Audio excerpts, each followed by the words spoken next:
أنفسنا ومن سيئات أعمالنا من يهده الله فلا مضل له ومن يضلله فلا هادي له وأشهد أن لا إله إلا الله وحده لا شريك له وأشهد أن محمدا عبده ورسوله أرسله بالحق بشيرا ونذيرا أعوذ بالله من الشيطان الرجيم بسم الله الرحمن الرحيم يا أيها الذين آمنوا اتقوا الله حق تقاته ولا تموتن إلا وأنتم مسلمون يا أيها الناس اتقوا ربكم الذي خلقكم من نفس واحدة وخلق منها زوجها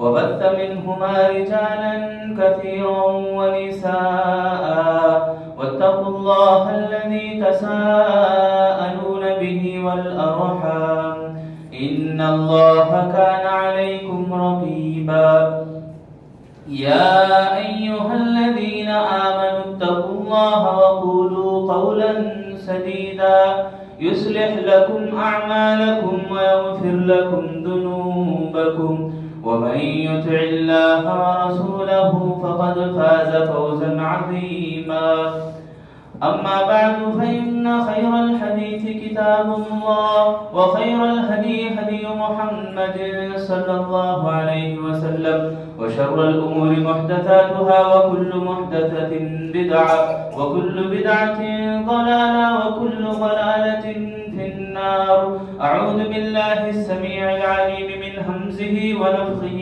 ونفسه بسم الله الرحمن الرحيم قاف والقرآن المجيد بل عجبوا أن جاءهم منذر منهم فقال الكافرون هذا شيء عجيب أإذا متنا وكنا ترابا ذلك رجع بعيد قد علمنا ما تنقص الأرض منهم وعندنا كتاب حفيظ بل كذبوا بالحق لما جاءهم فهم في أمر مريج أفلم ينظروا إلى السماء فوقهم كيف بنيناها وزيناها وما لها من فروج والأرض مددناها وألقينا فيها رواسي وأنبتنا فيها من كل زوج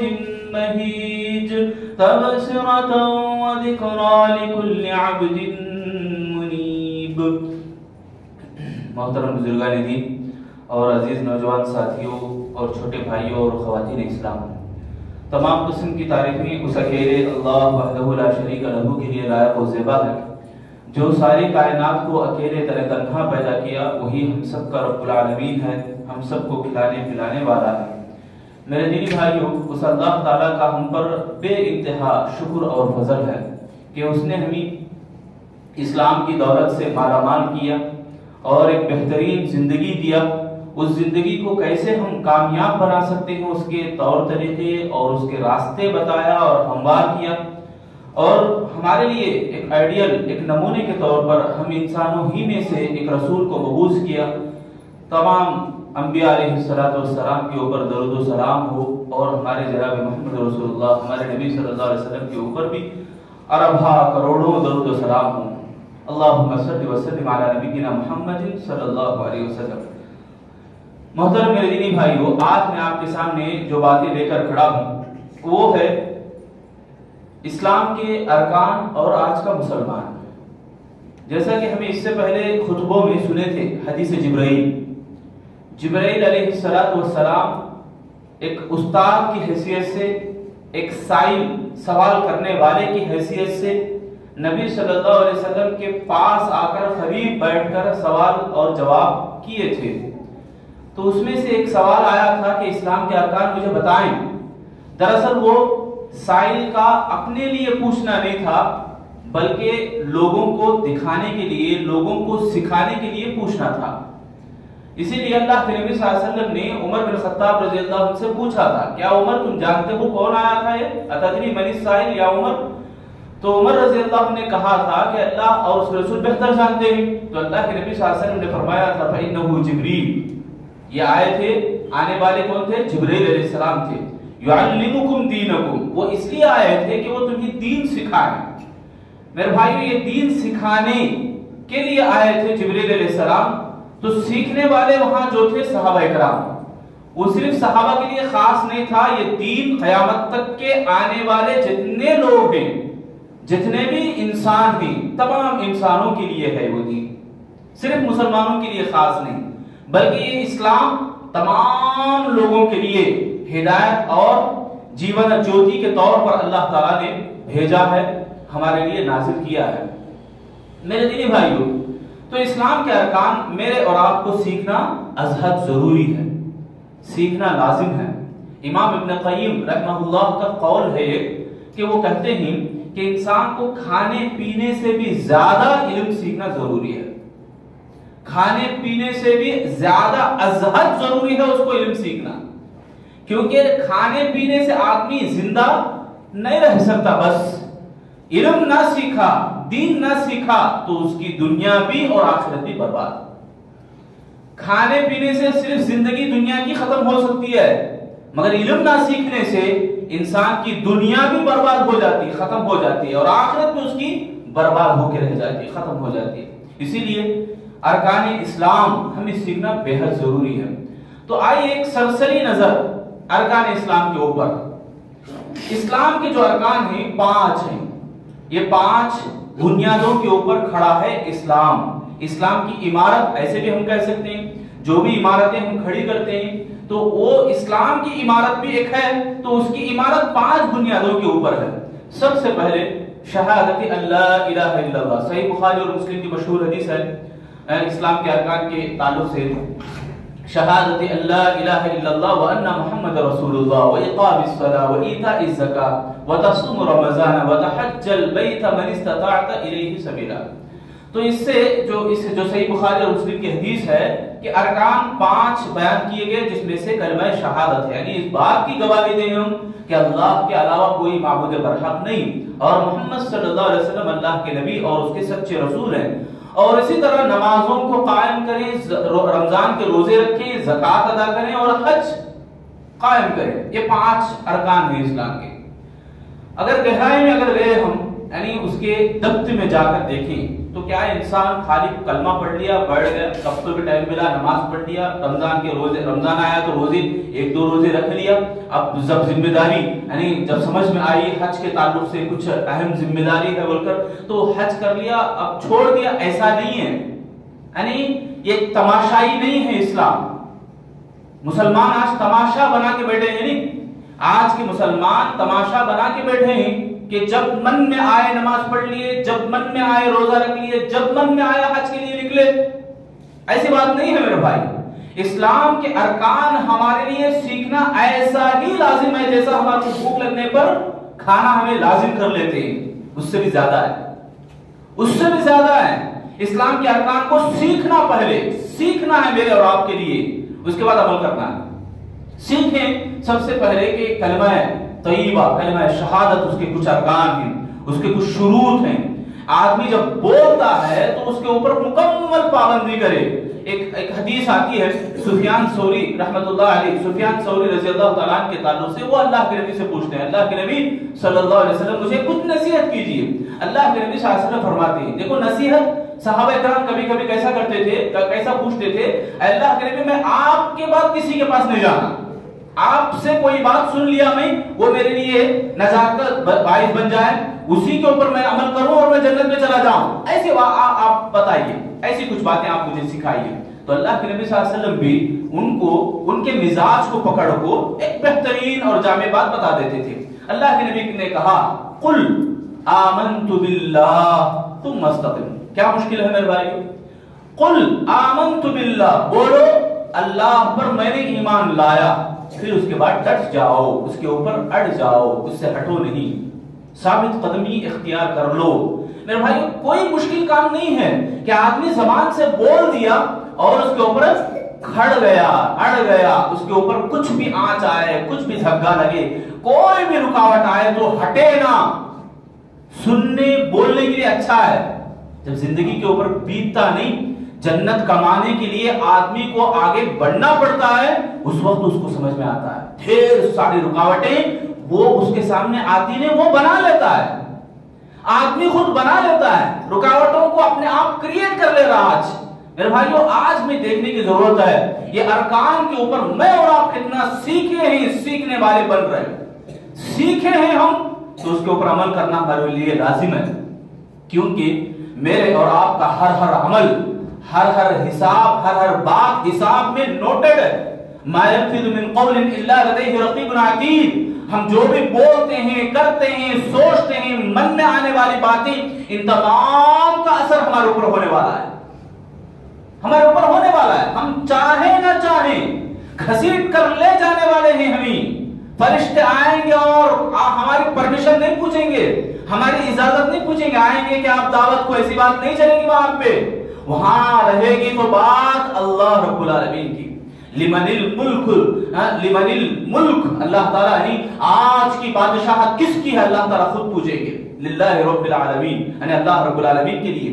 میرے بھائیو ارکان اسلام یہ ہمیں جاننے کی ضرورت ہے، اس کی گہرائی میں اتر کر اس کے شروط جو بھی ہیں، معنی مطالب کو سمجھتے ہوئے نماز قائم کرنا۔ اقامت الصلاۃ کا معنی یہ ہے کہ کبھی ہم نماز پڑھ لیے، کبھی کبھی ہم نماز کو ادا کر لیے، ایسی بات نہیں ہے۔ اقامت کا معنی یہ ہے کہ ہم پوری نمازوں کی حفاظت کرتے ہوئے، ان نمازوں میں پڑھی جانے والی دعاؤں کی مکمل پابندی کرتے ہوئے، خشوع اور خضوع کے ساتھ دن میں 5 ٹائم نماز پڑھنا ہے، دن کے 5 نمازیں، پانچوں نمازوں کو ادا کرنا ہے، یہ ہے اقامت کہتے ہیں۔ اور رمضان کے 1 مہینہ، پورے سال کے اندر 1 مہینے کے روزے اللہ نے فرض کیا، اس روزوں کو مکمل طور پر آدمی پابندی کرنا ہے۔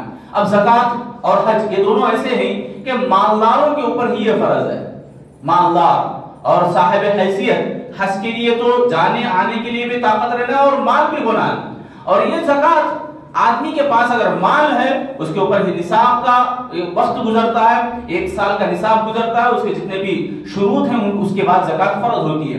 یہ دونوں ایسے ہیں کہ مالداروں سے خاص ہیں، مالدار طبقے سے خاص تعلق رکھتے ہیں۔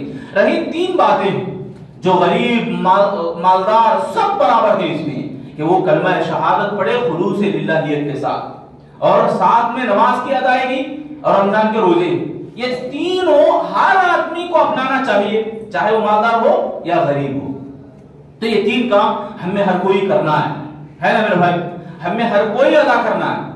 زکوٰۃ اور حج یہ تو اپنی جگہ خاص عبادت ہے، ہر ایک کی بھی دیکھو اللہ رب العالمین نے اپنی حکمتیں اس کے اندر چھپا کے رکھی ہیں، اللہ رب العالمین نے اس کے اندر ایسی حکمتیں بھرا کے رکھا ہے کہ انسان جب اس کی کھوج لیتا ہے، اس کو سمجھ لیتا ہے تو حیران ہو کے رہ جاتا ہے۔ کئی باتیں اس کے اندر بھری پڑی ہیں، ہمیں سنے بھی ہیں، انشاءاللہ سنیں گے بھی، کہ ایک حکمت کو اگر نوٹ کرتے گئے تو اس کا بدلہ چکانے کے لیے ہم لاکھوں کروڑوں بھی خرچ کریں تو برابر نہیں ہوگا، کیونکہ اللہ تعالیٰ نے ایسی نعمتیں، ایسی حکمتیں اس کے اندر بھر کے رکھا ہے۔ اب آئیے اسلام کے ارکان ہمیں سن لیے ہیں، اسلام کے ارکان کتنے ہیں میرے بھائیوں؟ 5 ہیں۔ کیا بولو؟ کلمہ شہادت، کلمہ لا الہ الا اللہ محمد رسول اللہ، اس کے بعد دوسرا کیا ہے؟ زور سے بولو، نمازوں کی پابندی، بولو دن میں کتنے نمازیں ہیں؟ 5 نمازیں، اس کی پابندی اللہ نے رکھی ہے۔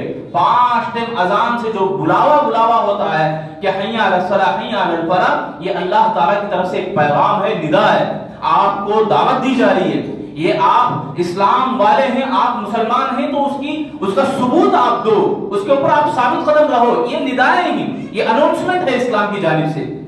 پھر اس کے بعد کیا ہے تیسرا؟ رمضان کے روزے، 1 مہینہ بھر روزے رکھنا فرض ہے رمضان کے۔ اس کے بعد کیا ہے؟ زکوٰۃ ادا کرنا، پھر حج کرنا۔ یہ 5 ارکان مجھے اور آپ کو سیکھنا ہے، انشاءاللہ تفصیلی ہم ایک سنیں گے۔ اس سے پہلے میں آپ کے سامنے کچھ باتیں، 3 باتیں رکھنے کی کوشش کروں کہ اسلام کے ارکان کے تعلق سے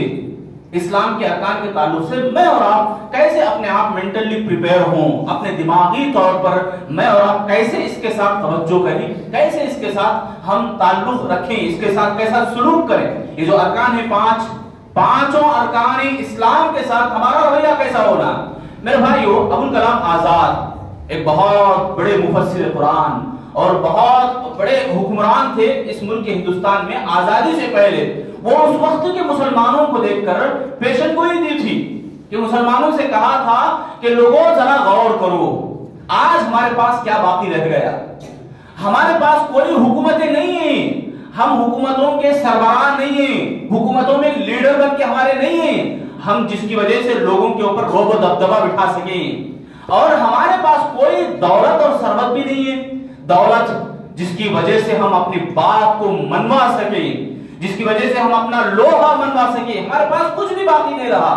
جو بھی دولت ہے باقی وہ ایک ایس برف کے جیسا پگھلتا ہوا ہے، ہمارے پاس کچھ بھی نہیں رہ گیا۔ ہمارے پاس باقی ہے تو صرف اور صرف مسجد کے یہ منبر اور مینار باقی رہ گئے، یہ منبر اور یہ محراب باقی رہ گئے۔ اور کہتے ہیں ابوالکلام آزاد کہ لوگوں غور کرو اس سے، اور آگے بتاتے ہیں کہ حکومتوں کو تم نے حفاظت کرنا سکے اور اپنے لوگوں کی ذمہ داری تم اپنے کندھوں پر نہ اٹھا سکے، تو لوگوں اب تو صحیح اس منبر اور محراب سے نکلنے والی توحید کی نداؤں کی حفاظت کرو، توحید کی آواز کو حفاظت کرو، اس کو ٹھان لو، ورنہ تم کمزور ہو جاؤ گے، ورنہ تمہاری ہوا اکھڑ جائے گی۔ میرے بھائیو، ہم دیکھتے ہیں نیوز وغیرہ، ہم پڑھتے ہیں مسجدوں کے تعلق سے کہ فلاں مسجد کے اندر ایسا ہوا، فلاں کلا ہستی، یا بہت سارے ایسے گاؤں ہیں جن کے اندر مسجدوں کو پھوڑا گیا، پرمنیر ہے، مدن پلی ہے، یہاں کے ہمارے آس پاس کی ہم دیکھ رہے ہیں کہ ہمارے مسجدوں کے اوپر حملہ کیا جا رہا ہے۔ یہ ساری چیزیں کیوں ہو رہی؟ اس لیے کہ منبر سے آنے والی توحید کی صدائیں ہم نے حفاظت نہیں کی۔ واقعی معنوں میں ہم مسلمان بننا چاہیے ہمیں۔ ابوالکلام آزاد یہی پیغام دے رہے ہیں کہ تم واقعی سچے مسلمان بن جاؤ۔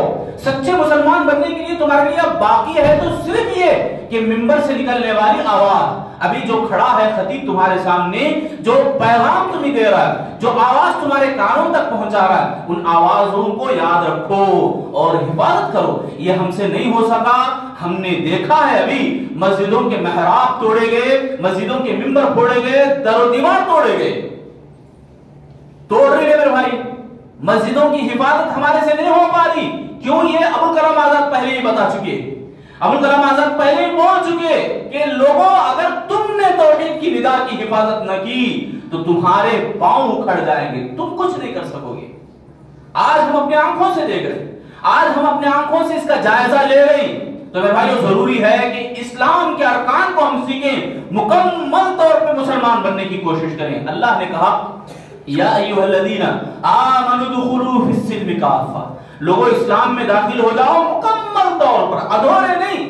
یہود و نصارہ کی طرح ہم جب من میں آئے تو ہم اپنے آپ کریٹ کر لیے کتاب میں، یہود و نصارہ کی طرح وہ کہتے تھے کہ ہمارے کو یہ پسند نہیں ہے، ہم اس عمل کو نکال دیں گے، اس حکم کو نکال دیں گے۔ یہ باپ کی جاگیر نہیں ہے میرے بھائی، یہ اللہ کا کلام ہے، یہ اللہ کا دین ہے۔ ان الدین عند اللہ الاسلام، اللہ نے اپنے پاس دین اسلام کو رکھا اور مجھے اور آپ کو پیدا کیا۔ وما خلقت الجن والانس الا لیعبدون، اللہ نے کہا کہ میں نے جن اور انس کو اسی لیے پیدا کیا کہ وہ توحید کو سمجھتے ہوئے اپنے آپ اپنی زندگی گزارتے ہیں تو اللہ کو خوش کرنے کے لیے گزارے، اور اللہ تعالیٰ چاہتا نہیں ہے کہ وہ کھلائے، اللہ تعالیٰ چاہتا نہیں کہ اللہ تعالیٰ کو روزی دے، بلکہ اللہ تعالیٰ روزی دینے والا ہے۔ ان اللہ هو الرزاق، وہ اللہ تعالیٰ روزی روٹی دینے والا ہے، اللہ نہیں چاہتا کہ تم کھلاؤ اللہ کو۔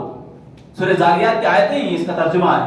تو میرے بھائیو، اسلام کے اوپر مکمل ہمیں اترنا ہے، واقعی معنوں میں میں اور آپ اسلام کے ارکان کو مکمل سیکھنا ہے۔ سیکھنے کا معنی بولے تو پھٹی مار لے کو، رٹا مار لے، جیسا بچہ یاد کرتا ہے امتحان سے پہلے ویسا یاد کرنے کو، خبر میں سو جائیں گے ایسا سمجھ رہے، شاید ایسی بات نہیں ہے۔ خبر میں جانے کے بعد ہماری زبان سے وہی نکلے گا جو ہمارے سے عمل میں دکھا ہو۔ خبر کے اندر ہماری زبان سے جب من ربو کا پوچھا جائے تو ہم نے عمل کیا ہے، اللہ تو میرا رب ہے بول کے عمل کیے ہیں واقعی معنوں میں، تو خبر میں زبان کھلے گی ربی اللہ بول کر، ورنہ کھلے گی نہیں۔ ورنہ ہم ہزار بار رٹا مار بھی لیے، یاد بھی کر لیے، خبر کے اندر کھلنے والی نہیں۔ خبر کا ماحول الگ ہی ہے، اس کا منظر الگ ہی ہے۔ جیسے ماں کے پیٹ میں ہم 9 مہینے کھائے پیے نہیں، یاد ہے نہیں؟ ابھی تو یاد نہیں رہتا ہمارے کو. ماں سے پوچھو اس کی ممتا، اس کے دودھ کو، اس کے خون کو کیسے وہ ماں پلاتی رہی، وہ اللہ تعالیٰ کس طرح سے انتظام کیا، وہ اللہ سے پوچھو. تو یہ جو منظر ہے ماں کے پیٹ کا، میں اور آپ سمجھتے نہیں. قبر کے اندر بھی ایسا ہی حال ہونے والا ہے. دنیا کے اندر ہم کچھ کریں گے وہی ہماری زبان سے نکلے گا. ماں دینوں کا جب سوال کیا جائے تو زبان دل کھول کے ہم یہ کہہ سکیں دینیل اسلام بول کے، وہ اسی وقت نکلے گا جب عمل کرتے ہوں.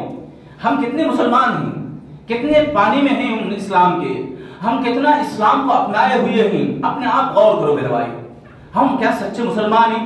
اگر ہم سے پوچھا جائے شرمائیں گے ہم. ہماری نمازوں کے تعلق سے اسلام ہمارا کتنا ہے بتائے گا.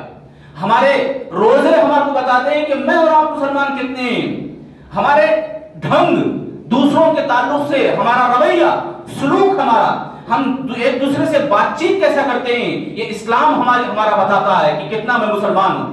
تو میرے بھائیوں، پہلی بات یہ ہے کہ ہمیں چاہیے کہ اسلام کے ارکان کو مکمل سنیں اور سیکھیں. خالی سننا چھوڑنا نہیں ہے، بلکہ اس کو یاد رکھنا ہے اور اپنی زندگی میں فٹ کرنا ہے، لاگو کرنا ہے. یہ بات. دوسری بات یہ کہ تمام ارکان آپ نے ابھی سنا کلمہ توحید کے تعلق سے، یعنی ایک سرسری اس کا مطالعہ، یعنی ایک سرسری نظر آپ نے کیا کہ کلمہ پڑھنا ہے، نماز پڑھنا ہے، پھر رمضان کے روزے رکھنا ہے، زکوٰۃ ادا کرنا ہے، حج کرنا ہے. یہ چاروں، پہلا جو ہے کلمہ شہادت، اسے چھوڑ کر چاروں جتنے بھی کام ہیں اور اس کے اندر جتنے بھی باتیں، آپ مسجد سے تعلق رکھنے والی باتوں کو لے لیں، زکوٰۃ سے تعلق رکھنے والی باتوں کو لے لیں، رمضان میں ہر کام کو آپ لے لیں، تمام کام اس کے اندر کا ذرہ برابر بھی عمل اگر آپ کا اچھا ہے، وہ اچھا عمل آپ کا توحید پہ منحصر ہے، کلمہ توحید پہ منحصر ہے.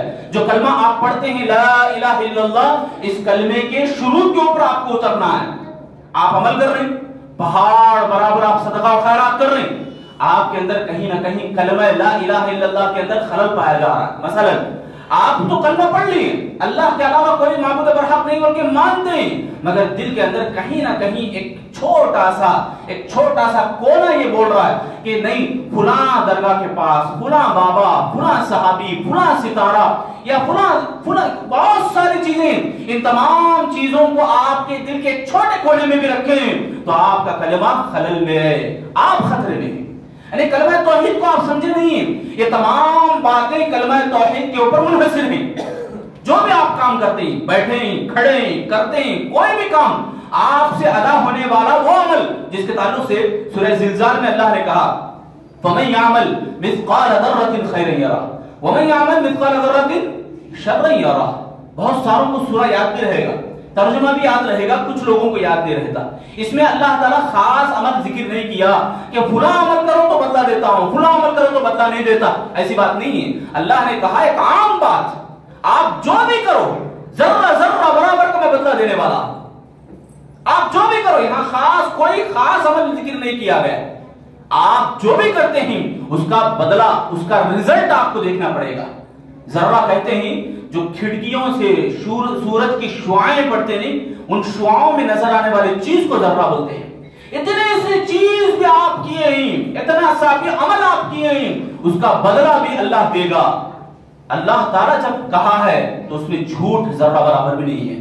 تو میرے بھائیو، یہاں توحید کو ہم سمجھنا ہے. کلمہ توحید جب پڑھ لیے، بول دیے کلمہ توحید یعنی لا الہ الا اللہ کا اقرار کر لیے، تو ایسے ہمیں نہیں بننا کہ شادی کے ٹائم پہ بیٹھے ہی اور خالی صاحب کلمہ پڑھا رہے ہیں اب مسلمان بنیں گے. ایسے مسلمان نہیں بننا ہے. بہت ساروں کو آپ دیکھے رہتے شادی کے ٹائم پہ خالی صاحب مسلمان بناتے رہتے، شادی ہونے سے پہلے مسلمان بنو پہلے. کتنی شرم کی بات ہے. کیسے ہم اپنے آنکھوں سے مناظر دیکھ رہے ہیں. نام تو مسلمان ہے، آپ باپ دادا مسلمان تھے، میں بھی مسلمان ہوتا، ایسا ہے کیا؟ سبحان اللہ، اللہ کی ذات پاک ہے میرے بھائیو. اتنا حقیر نہیں ہے دین، یہ زندگی اتنی حقیر نہیں ہے. اس زندگی کا ایک ویلیو ہے، اس زندگی کا ایک بہترین اہم اور وقت گزرنے والا ہے ہمارے ساتھ. کیسا وقت؟ ہمیشہ کا. موت آئے گی، اس کے بعد ہمیشہ ہمیں زندہ رہنا ہے. وہاں پھر موت نہیں ہے. تو اس کا وہاں جو نتیجہ ہمیں دیکھنا ہے وہ اسی دنیا کا نتیجہ ہے. اسی دنیا میں ہم نے جو کچھ کیا ہے وہ نتیجہ ہمیں دیکھنے کو ملے گا.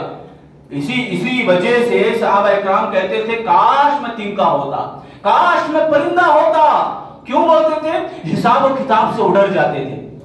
زندگی 60 سالہ 70 سالہ ہے بھائی، آخرت ہمیشہ ہمیشہ ہے، وہاں پہ میں کیسے اپنے اس زندگی کے توشے کو برابر کر سکوں؟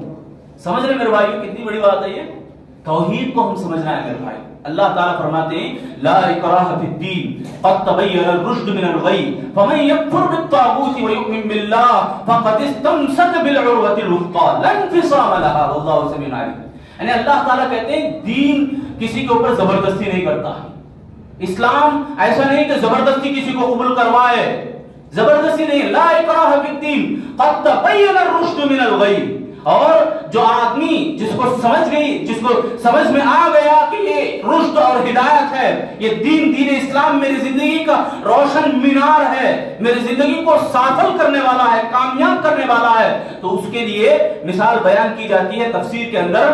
امام ابن کثیر علیہ رحمہ بھی اس کی تفسیر کرتے ہوئے کہتے ہیں ایک کڑے کے جیسا مضبوط کڑا ہے توحید.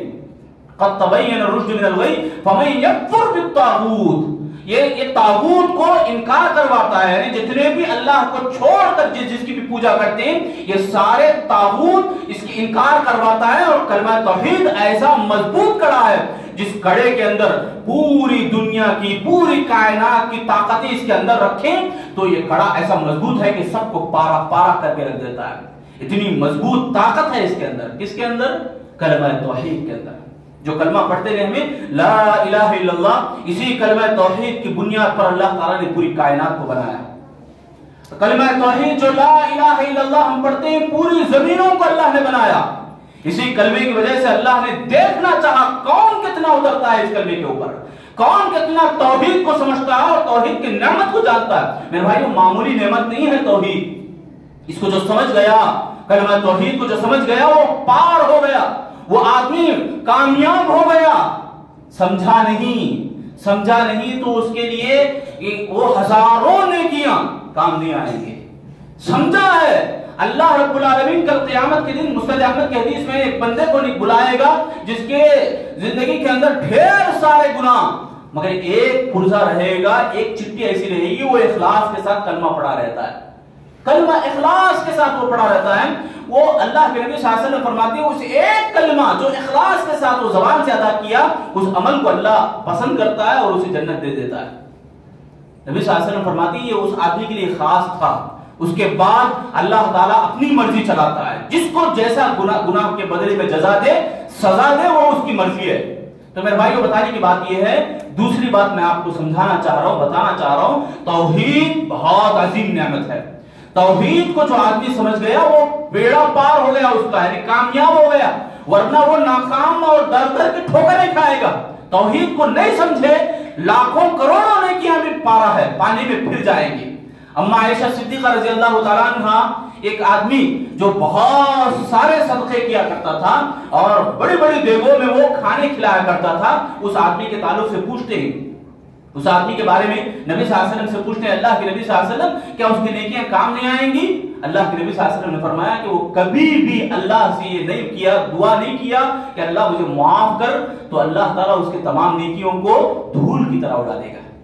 ہزاروں نیکیاں بھی کر لیں، توحید اگر نہیں ہے، کلمہ لا الہ الا اللہ یہ نہیں ہے ہمارے عملوں میں، ہمارے کاموں میں، ہم جو بھی کرتے ہیں اللہ کو راضی کرنے کے لیے کریں، اگر یہ چیز نہیں ہے تو تمام نیکیاں برباد ہو جاتی ہیں. یہ دوسری بات میں آپ کے سامنے رکھنا چاہتا. تیسری بات، تمام جتنے بھی یہ ملک ہندوستان ایسا ہے جہاں پر تمام قسم کے مذاہب والے یہاں رہتے ہیں اور ہر مذہب میں توحید کا ایک تصور ہے، توحید کا ایک تصور ہے. علامہ بیرون بلکہ ایک عالم دین گزرے، وہ سنسکرت سیکھ کے بہت سارے مذاہب کو پڑھ کے انہوں نے ایک کتاب لکھا، کتاب ہند اور سندھ.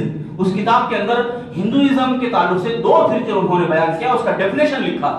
ایک فرقہ ایک گروہ ایسا ہے کہ صرف ویدوں کو مانتا ہے، ان کے پاس خدا کا یا ان کے بھگوان کا کوئی تصور نہیں، کوئی روپ نہیں. دراصل وہ اللہ رب العالمین کے تعلق سے ہی ہے کہ ان کا ایک فرقہ اللہ ہی کو مانتا ہے، کوئی روپ اور کوئی شکل کسی کے اندر حلول ہونا ایسا ان کے پاس نہیں ہے. اور ایک ہندوازم میں ایک فرقہ یہ ہے کہ وہ کسی چیز کو بھی چھوڑے نہیں کہ خدا مانے، ہر چیز کو خدا مانتے ہیں.